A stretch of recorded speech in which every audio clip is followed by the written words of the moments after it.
The Bible contains more teachings about money than many people realize. There are more than 2,300 verses covering wealth, possessions, work, and financial management. Jesus in his ministry mentioned money in 11 of his 39 parables, which shows the importance of this topic for the Christian life. But why does this happen? Money is present in all areas of life. It influences everything from the most basic needs to long-term decisions. And that's why the Bible provides clear principles on how to deal with it wisely. However, many still believe that wealth is a problem or that accumulating material goods is contrary to God's will. But the issue was never the money itself, but the heart of those who have it. The Bible does not condemn wealth, but it warns about the dangers of greed, avarice, and the misuse of resources. The problem is not with the money, but with who becomes its slave. After all, when managed correctly, money can be a powerful tool for fulfilling God's purpose and blessing other people. Despite this, many Christians face financial difficulties and wonder if seeking prosperity is right. The idea that being rich is a sin persists, and many believe that poverty is a sign of humility and devotion.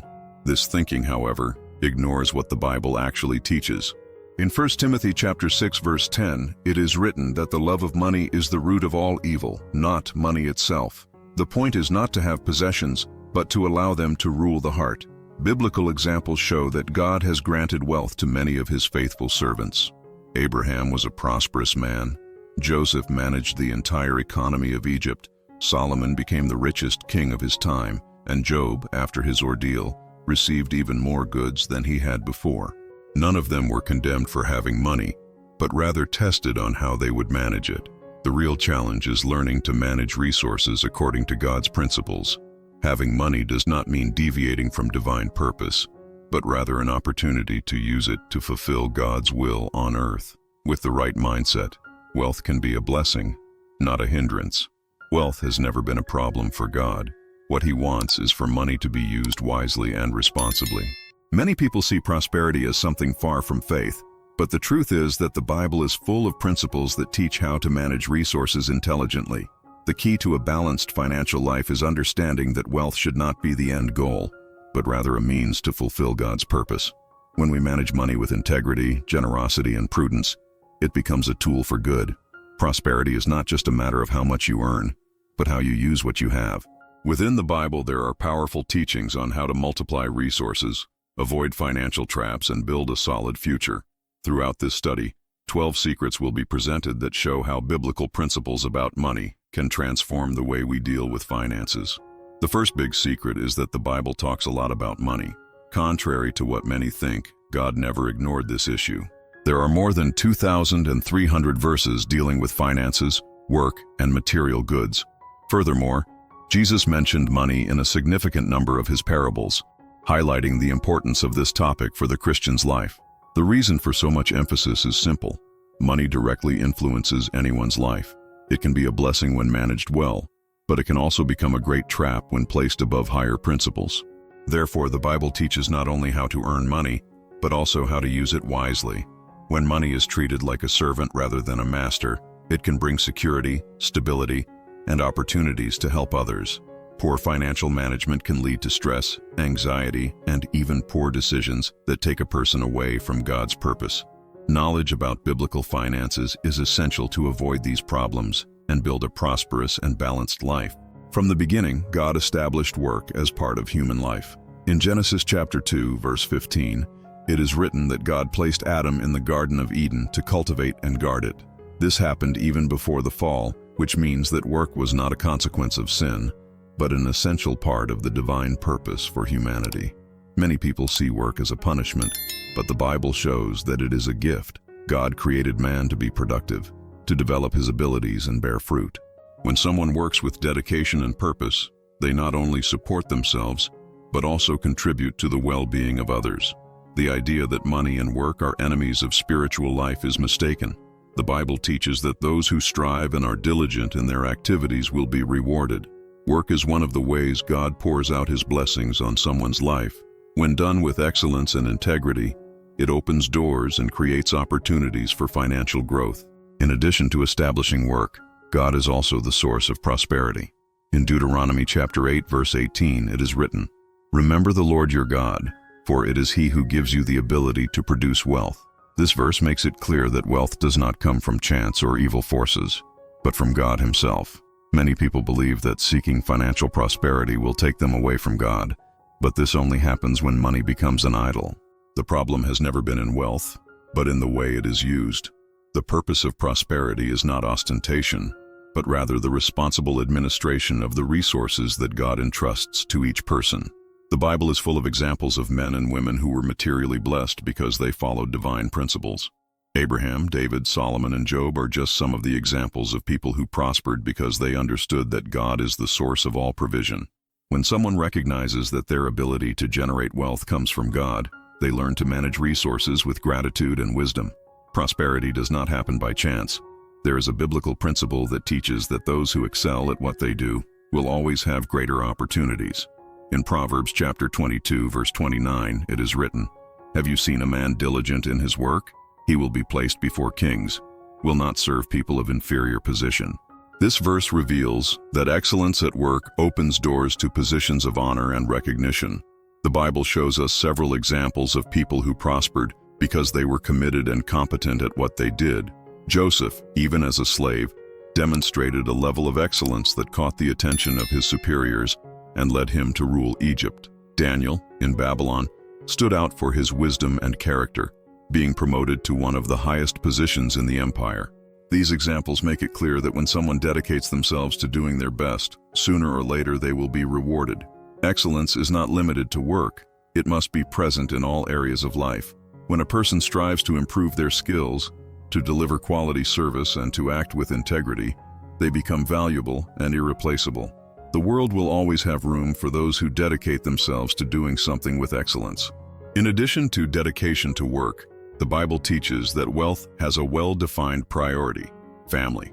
In 1 Timothy chapter 5, verse 8, it is written, "If anyone does not care for his own, especially those in his own household, he has denied the faith and is worse than an unbeliever." This is a clear warning that providing for your family is not just a moral duty, but a spiritual responsibility. True prosperity is not limited to accumulating assets, but ensuring that resources are used for the good of those God has entrusted to our care. Many financial difficulties arise because priorities are wrong. When money is wasted on superfluous things while the family's basic needs are neglected, a financial blessing turns into a burden. The Bible teaches us that wealth must be managed wisely to ensure security and stability for those who depend on us. Abraham was concerned about leaving an inheritance for his children. Job, after being restored, rebuilt his family with the resources God gave him. Those who understand this principle not only prosper, but also build a lasting legacy. Financial discipline is one of the pillars of biblical prosperity. In Proverbs chapter 21, verse 20, it is written, "In the house of the wise there is food and oil stored, but the fool devours everything he can." This verse teaches a fundamental principle. Those who manage their resources well will always have provision, while those who spend without control will end up facing difficulties. The lack of financial planning has led many people to ruin. Spending everything you earn without thinking about the future is a mistake that compromises stability and prevents financial growth.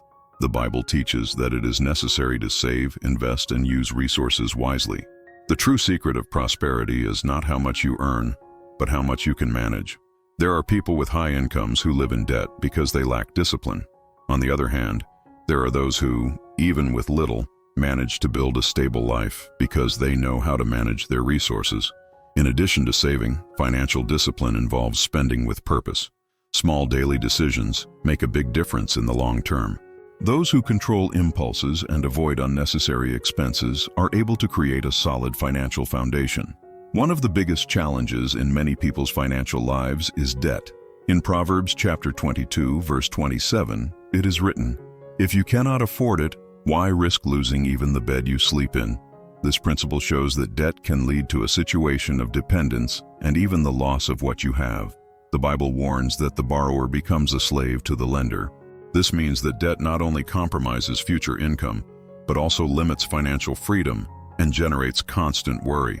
This does not mean that every form of debt is wrong. There are strategic loans that can be useful, such as those aimed at productive investment.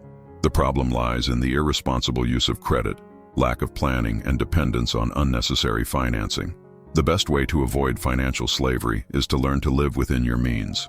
Those who develop the habit of saving, investing, and spending wisely reduce the need to take out loans and build a more peaceful and balanced financial life. The Bible not only teaches about the importance of work and good financial management, but also highlights the need to make money grow. The parable of the talents in Matthew chapter 25 perfectly illustrates this principle. In this parable, a master entrusts different amounts of money to 3 servants. 2 of them invest and multiply the resources received, while the third, out of fear, hides the money and does not obtain any return. The servant who did nothing was reprimanded for his lack of initiative. This passage teaches us that God expects us to manage well what He puts in our hands. Just saving money without making it pay off is not a smart strategy. Resources need to be multiplied so that they can generate more opportunities and reach more people. Investing does not just mean investing money in the financial market. It also means investing in education, professional development, and projects that bring long-term returns. What matters is the growth mindset. Those who understand this principle learn to multiply not only their financial resources, but also their opportunities and their impact on the world. But the Bible also warns that it is necessary to have discernment before investing. In Proverbs chapter 14, verse 15, it is written, "The inexperienced person believes everything, but the prudent man considers his steps carefully." This verse teaches us that it is not enough to just invest, it is necessary to do it intelligently. Many people lose money by making impulsive decisions or blindly trusting promises of easy profits. The Bible guides us to carefully analyze each opportunity before acting. This means researching, planning, and understanding the risks involved. Financial prudence is not just about avoiding scams or bad decisions, but also about seeking knowledge before investing resources. Good investors do not follow the crowd, but carefully evaluate each step. Those who act wisely avoid losses and build a solid financial foundation over time. True prosperity comes from the combination of work, good management, and wise investments. Anyone who understands these principles is on the right path to living a stable and prosperous financial life without fear of the future. One of the biggest mistakes that many people make in financial management is putting all their resources in one place. The Bible teaches that diversification is essential to avoid losses and ensure stability. In Ecclesiastes chapter 11, verse 2, it is written, "Invest in 7 or even 8 sources, for you do not know what kind of disaster may occur on earth." This principle teaches us that relying on just one source of income can be a risk. Just as a farmer plants different seeds to ensure harvest throughout the year, anyone who wants to prosper needs to distribute their investments and create multiple sources of income. Diversification not only means investing money in different areas, but also developing new skills, creating opportunities, and avoiding dependence on a single job or business. People who learn to diversify their resources increase their financial security and reduce the impact of economic crises. The world's biggest investors follow this principle. They don't put all their money in a single asset, but they distribute their investments strategically. This concept is not modern. It was already present in the Bible thousands of years ago, teaching that financial wisdom lies in not depending on a single source of support.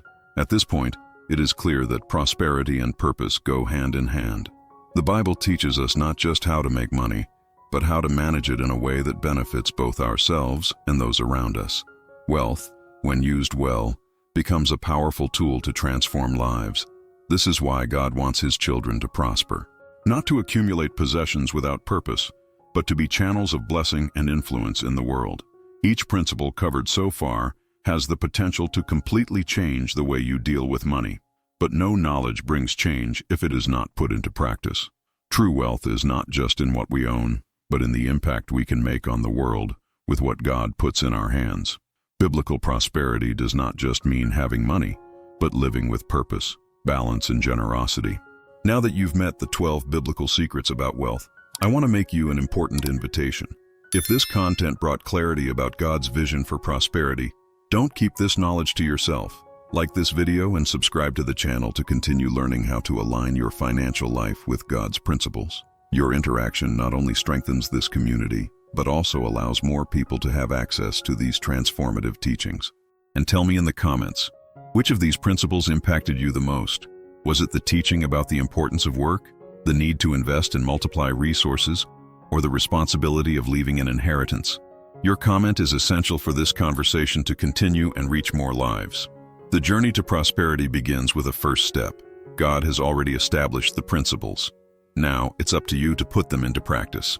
No matter where you are today, what makes a difference are the choices you will make from now on. True wealth is not just in accumulated money, but in freedom, generosity, and the positive impact you can make on the world with what God puts in your hands.